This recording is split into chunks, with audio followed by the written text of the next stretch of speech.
kalau kamu lagi marah sama anakmu, jangan pernah mengucapkan kalimat yang buruk. Sehingga ada ajaran ya di kalangan para habaib dan para kiai, para ulama, kalau lagi marah sama anak itu suruh mengucapkannya Allah yahdik, Allah yahdik. Semoga Allah berimu hidayah, semoga Allah berimu hidayah. Jadi bagus banget marahnya, semoga Allah beri kamu hidayah, semoga kamu jadi semakin pandai, semoga kamu semakin kaya. Jadi marahnya itu doa yang bagus. Itu orang-orang terdahulu tuh gitu. Nggak mengucapkan kalimat-kalimat yang negatif. Nah, makanya kita harus belajar ngomong yang. Tapi yang hebat, lihat, Allah dengan sifat keadilannya memberikan kesempatan pada setiap jiwa manusia sebelum sampai ke kerongkongan untuk kembali menjadi orang baik. Diberikan hidayah. Kan saya sering katakan kepada anda, selevel manusia paling buruk pun Firaun masih diberikan petunjuk. Tidak ada manusia yang tidak dapat petunjuk. Yang ada itu ketika diberikan dia nggak mau ngambil. Itu masalahnya.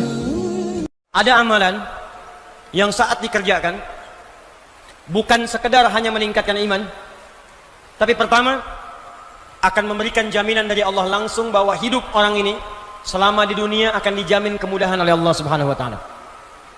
Di alam kubur akan dipelihara jasadnya utuh sampai menghadap kepada Allah. Dan di hari kiamat ketika dihisab langsung diberikan mahkota sebagai penghargaan dalam kepalanya, diberikan gelang-gelang emas di tangannya, dipakaikan jubah di badannya.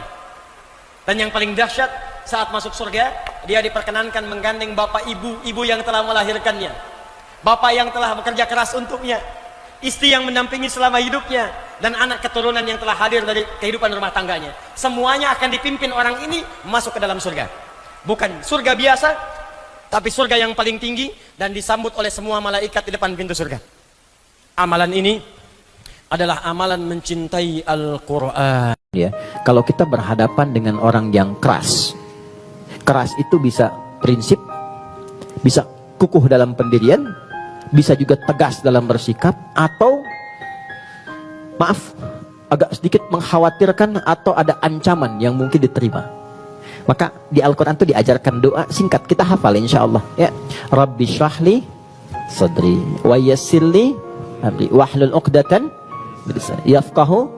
Nah, itu doa baca dengan penuh kekuatan, keimanan dalam tahajud tengah malam.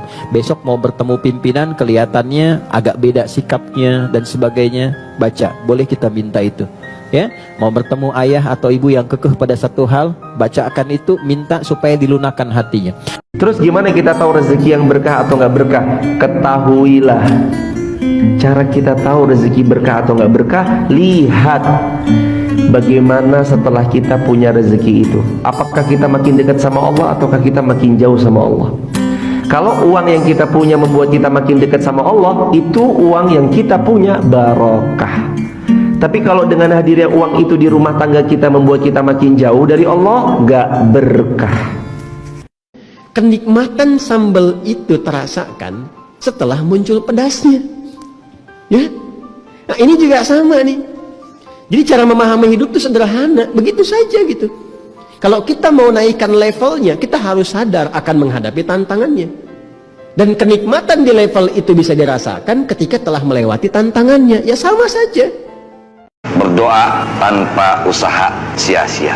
Usaha tidak disertai doa, maka itu adalah bentuk sombongan. Kalaupun mau berdoa, ya Allah berikan aku kebaikan di dunia dan kebaikan di akhirat, samping banyak doa-doa baik yang lainnya. Kalaupun ikhtiar kita sudah sampai pada titik puncak, maka biarkanlah doa dan takdir berperang di langit. Ad-du'a'u silahul mu'min. Doa itu adalah senjatanya orang-orang mukmin. Manusia itu kalau kita bilang terima kasih ya, dia jawab sama-sama.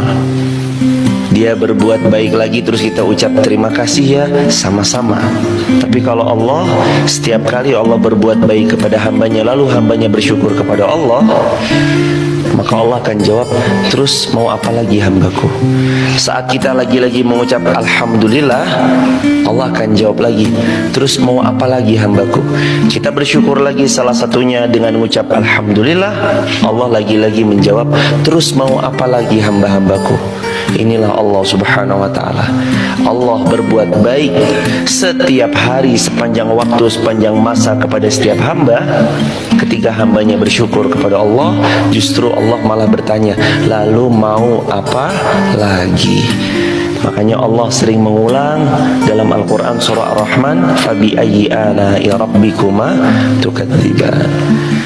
Nikmat mana lagi yang hendak engkau dustakan? Karena saking banyaknya nikmat yang Allah berikan dalam kehidupan kita. Semoga Allah mengizinkan kita tetap istiqomah sampai kita wafat dalam keadaan husnul khatimah.